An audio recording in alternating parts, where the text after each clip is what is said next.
Pelosi was not in the halls of Congress when I asked where she was. She was not working in good faith to make a deal for the American people. Nope, Nancy Pelosi was found in San Francisco at a hair salon where she was indoors, even though salons in California are not only open for outdoor service. Apparently, the rules do not apply to Speaker Nancy Pelosi. She wants small businesses to stay shut down, but only reopen for her convenience. Do as I say, not as I do, says Nancy Pelosi. Nancy Pelosi is holding up $1.3 trillion in relief for the American people while getting special access to the very kind of small businesses that this money would support, businesses like this hair salon. Before she skipped town to violate her state's health guidelines, Pelosi proposed a bill. It was called the HEROES Act, which contained no additional paycheck protection funding. This is funding that would help the very small business she has bizarrely accused of plotting against her. The president sees through Democrats' disregard for Americans in need, and he took action unilaterally in his own accord. He provided relief from evictions, he provided unemployment insurance, he paused student loan payments, and he cut the payroll tax, putting money in the American people's pockets. Congress also failed to authorize funding to provide children with free lunches for the 2020-2021 school year. And again, President Trump, with senior advisor Ivanka Trump, took action. And now USDA has extended a summer program which will ensure children continue to have access to free meals through the end of the year.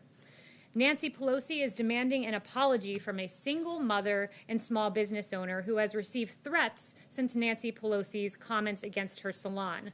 Salon owner Erica Kayas said this: "Since this happened, I've received nothing but hate text messages, death threats, saying they're going to burn down my hair salon. It's just sad that my community is pulling this, saying that I threw her under the bus when I did not. So that's hurtful. But yes, I think I'm pretty much done now." Nancy Pelosi, you ought to apologize to the American people. Or better yet, come back to Washington and get to work for hardworking Americans like this salon owner that you maligned and demanded an apology from. And with that, I'll take questions. Yes, John. Kelly, do you acknowledge that it is illegal in this country to vote twice in the same election? Are you referring to the president's comments earlier today? I'm just asking you a basic yes or no question. Do you believe it is illegal to vote twice in this country? The president does not condone unlawful voting. The president's been very clear about this. I'm once again not surprised the media is taking the president out of context. Do you recall what the president said on this matter specifically? I have it right here. Sure. Okay, maybe you should read it out for me then. Okay, so the president said that you should go to your poll, you should vote early, by mail, and then you should go either early voting or day of and try to vote again. So he is asking people to vote by mail and then to go down to the polling place on election day and to vote again if their vote has, if they can't confirm their vote has been counted. You're missing a very crucial line from the president's remarks. If it is not tabulated, meaning your mail-in vote, then you will be able to vote in person. If it is not tabulated, there are at least 5 states in this country that do not count any mail-in votes until election day. So those votes won't be counted until afterwards. So there's no way to know whether or not their vote is. There's a very simple answer, and this is how it works. First, a lot of states have what are called electronic poll books. And what this means is that in real time, this is updated. So if your vote is counted, they check the electronic poll book, and you will not be able to vote in person because your vote has been counted. There's a secondary situation. So those who do not have electronic poll books, every single state in the country, you can cast a provisional ballot. And that is a ballot that is there, and if your vote that you have not mailed in is not counted, they will then count the provisional ballot. And that is exactly what the president's referring to. But what Democrats are doing is saying this: we want an entire new system for voting, one subject to fraud. Don't take it from me, take it from Jimmy Carter, who said in 2005, as part of a bipartisan commission, absentee ballots remain the largest source of potential voter fraud. So what Democrats want you to do is say, trust us, but don't verify. Don't verify that your vote's been counted. This president's trying to enfranchise Americans which is exactly what he's been saying. He wants every American to have a vote because he understands what Jimmy Carter understood and what so many of us understood until the president started putting the focus on mail-in voting, and that was this, that it is subject to fraud. Every vote should count, and every American should verify that their vote is counted by going to their polling What do you location. say to the executive John. director of the North Carolina Board of Electors who says that this would create a big problem on election day?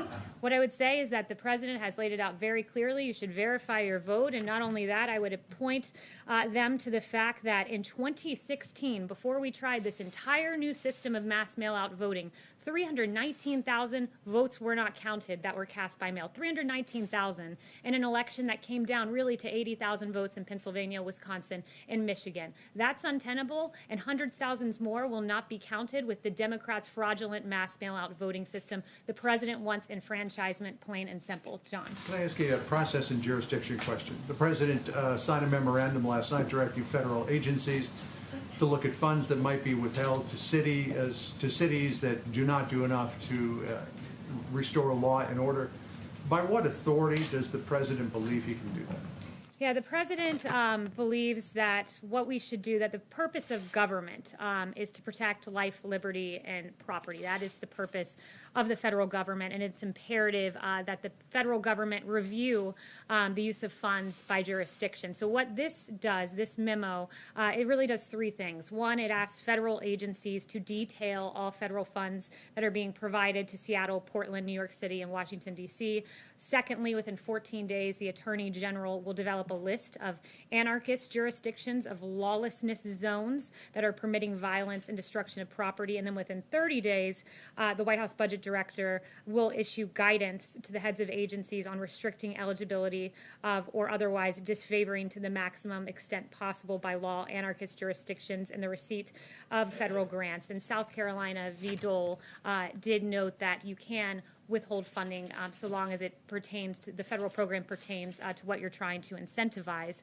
So we believe here, when you look at New York, a 177% increase in shootings, in Seattle, where there was a lawless chop zone where 2 died, in Portland, where you've seen 140 officers injured. This is a dereliction of duty. And if the states will not act in their police power and secure their streets, this president will use every lawful mechanism available to him to try to supplement their failures. And in some cases, that's meant federal officers in Minneapolis and Kenosha, where we've been invited. This is yet another attempt to make sure no more children like Legend Taliaferro die on our streets. These are congressionally appropriated funds. I expect that you would expect there to be immediate legal action taken. Letitia James, the Attorney General for the state of New York, warned a few minutes ago that if you try to withhold any funds, she will immediately slap you with a lawsuit. Well, she's free to do that. We believe that what we will do will be lawful within the bounds of the law, and we encourage states to act and cities to act in the way that Kenosha and Minneapolis did. Although, be it delayed a little bit there, they finally stepped up and asked for federal support, and they got it because too many Americans are dying on our streets, too many businesses being burned to the ground. That's not the American way by a long shot. Okay, Yes. just to follow up on that, the president, as we know, tried to withhold federal money from sanctuary cities, and he lost, as per the courts. So why isn't this also doomed to fail? I'm not going to get ahead of exactly what the final product will look like. Again, I just walked you through. There's a 14-day timeline for the DOJ, and then a 30-day timeline for Office of Management and Budget. But we believe that we are on the right here. Let me do a couple follow-ups, if I can. So in May, the president said the U.S. will be designated Antifa as a terrorist organization. Yes or no? Did the president do that? What the DOJ said is that they would be looking at Antifa-related charges in the lens of domestic To terrorism. be clear, they did not designate Antifa, though. To be clear, they will be pursuing domestic terrorism charges against Antifa individuals, anarchists who are wreaking havoc across our country and who the suspect, at least in Portland, killed an innocent man out in Portland just over the weekend. Right, for sure. And then but they didn't declare him a terrorist organization, as they said, They as he will said they be would. pursuing domestic terror charges. In 2017, You're noting a distinction without a In difference. 2017, he threatened to withhold federal funds from UC Berkeley if they did not allow free speech. Has he done that? I'll follow up with you on that. I guess the question is, the president makes a lot of threats, knowing that he's not going to follow through or that they're not legal. So is this what he's trying to do here yet again? No, the president will follow through. His memo is exceedingly clear. We are pursuing every avenue within the federal government to take care of the American people. When you have a 1-year-old being killed in New York, when you have a little beautiful girl in Atlanta named Sequoia Turner who lost her life, yes, this federal government will do everything within our lawful power. And yes, the president is serious about this. Can I follow up with one last one if I can? On Walter Reed, the president in November said he went to Walter Reed to begin his physical. He said he was there this week. He said he was there to complete his physical. In fact, your predecessor said the same back then, that it was to begin it. So which one was it when the president went to Walter Reed? The president did his physical in 2 parts. These are very extensive when you're doing a presidential physical, and he used the 2 visits to Walter Reed to complete the physical in 2 stops. Again, the media is engaging in conspiracy theories about the president's health. President, no, just to be clear, Kayla, you said he did it in 2 stops, Yes. but he said he completed it this week. He said he was there to Yes. complete it. You're saying that's not true. So his statement this Yes, week. next Oh, question. sorry, correct, I'm not Kayla. engaging in conspiracy theories anymore. It's not a Yes. conspiracy theory. I'm just asking if he was correct. Go I don't ahead. wanna lose- Please, no, go ahead. Senator Schumer came out with a statement today saying that too much of the evidence points to the Trump administration pressuring the FDA to approve a vaccine by Election Day to boost his re-election prospects. Can you assure the American people that if a vaccine does come out before Election Day, is approved before Election Day, that it is safe and effective?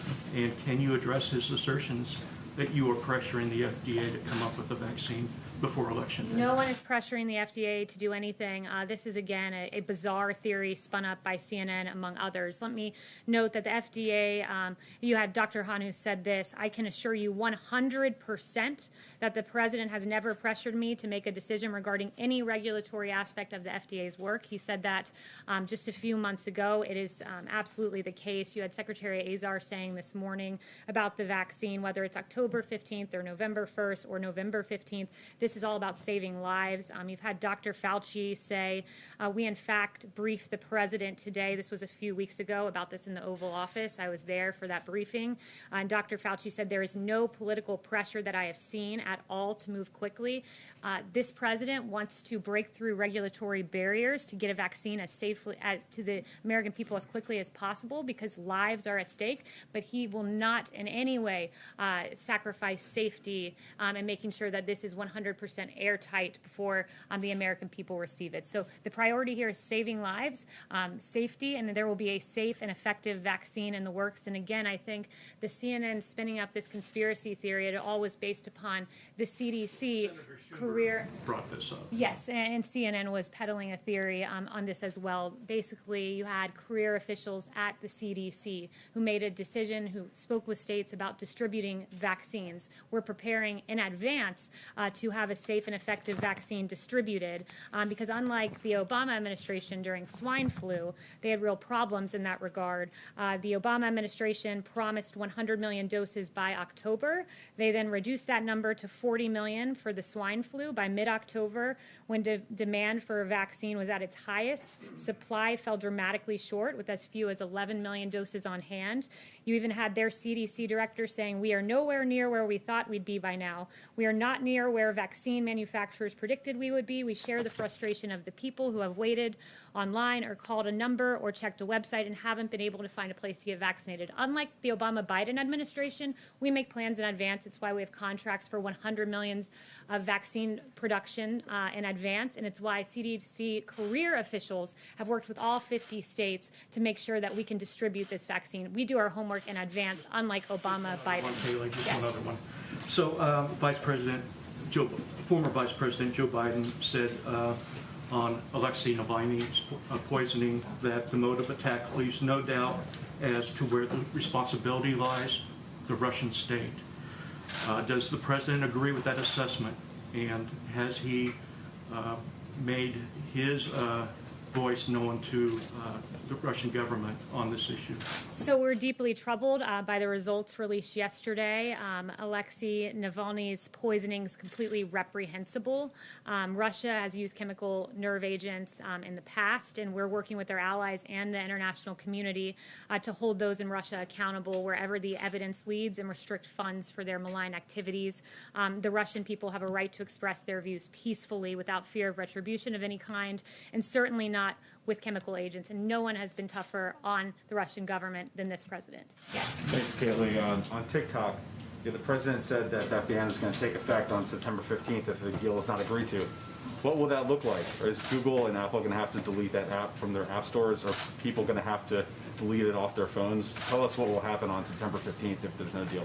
I'm not going to get ahead of announcing those plans on September 15th. I know you had some questions on the timing of everything, and I told the Commerce Department to be expecting your call because they can walk you through. Had questions about the 45-day time frame, so I did get some clarity for you on that. If you follow up with me, we can get you in touch with the Commerce Department. Okay.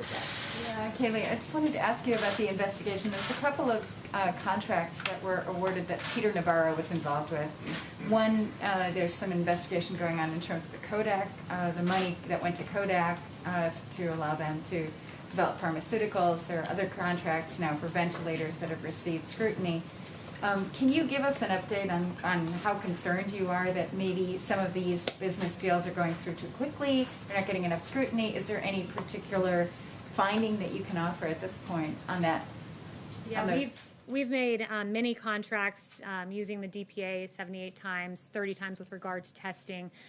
We're very proud of what we've done. Of course, if there are new allegations with a given company, we certainly look at those and look at them closely, as we did with the Kodak situation. But we're very proud of what we've done. We were met with an unprecedented challenge, a novel coronavirus that came to our shores from China.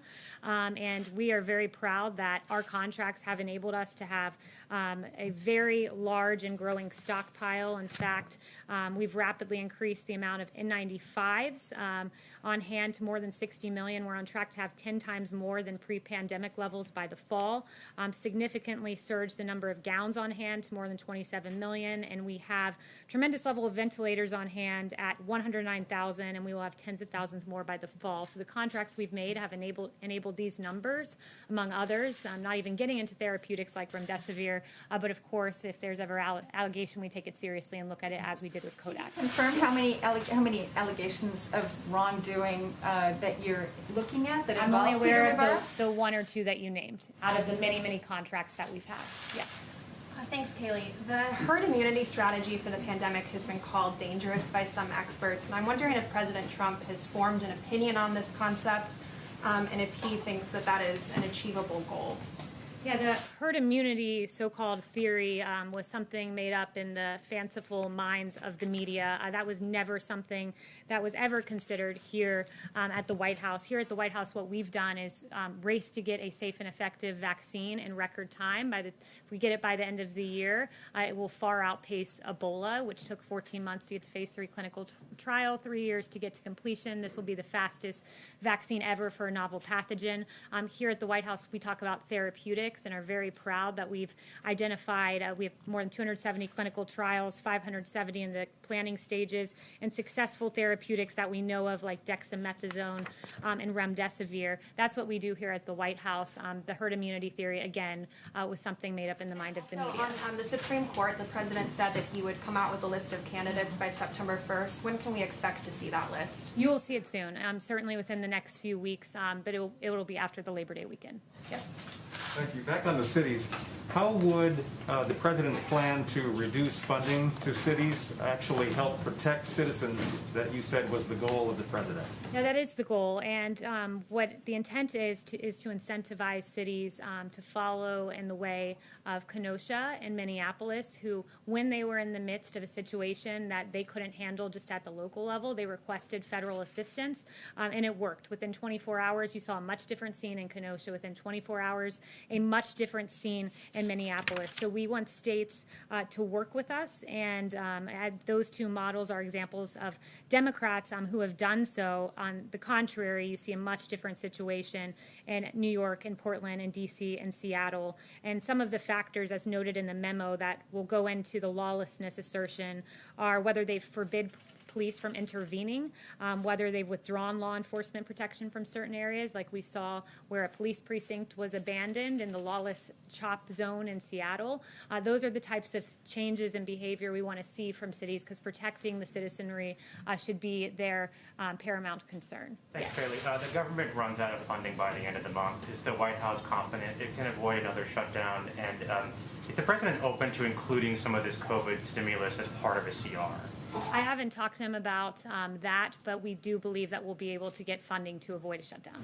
Are negotiations underway now? Like, have you guys started talking to Congress about this yet? I'd have to talk with the chief. I haven't talked to him specifically about that, but it has been discussed internally. I know at least that. Yes. Thanks, Kaylee.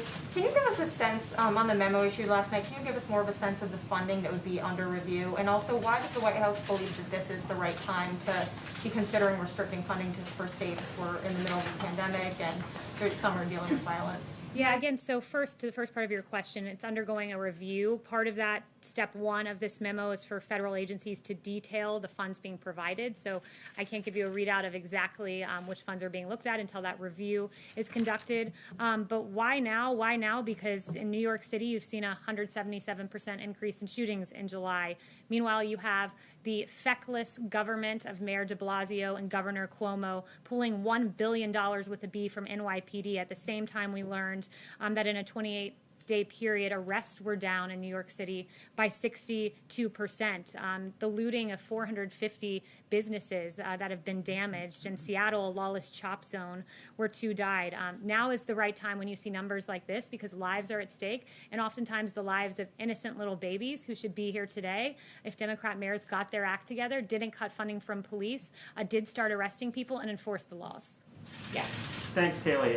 The President and Joe Biden are both going to be in Shanksville, PA, next Friday to commemorate 9/11.